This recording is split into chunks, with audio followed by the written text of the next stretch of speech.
বাঁচাই দেব। সুবহানাল্লাহ, বিপদ থেকে আমি বাঁচাই দেব। আল্লাহ পাক বলেছেন ফাইন্না মাআল উসরি ইউসরান, ইন্না মাআল উসরি ইউসরা।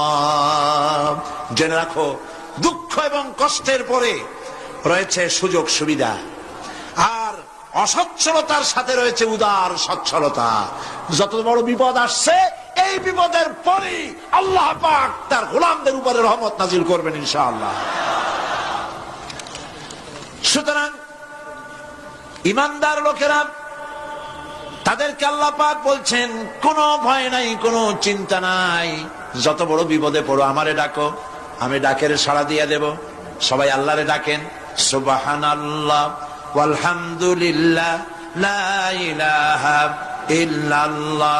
জোরে পড়েন সুবহানাল্লাহ ওয়ালহামদুলিল্লাহ লা ইলাহা ইল্লাল্লাহ, সুবহানাল্লাহ ওয়ালহামদুলিল্লাহ।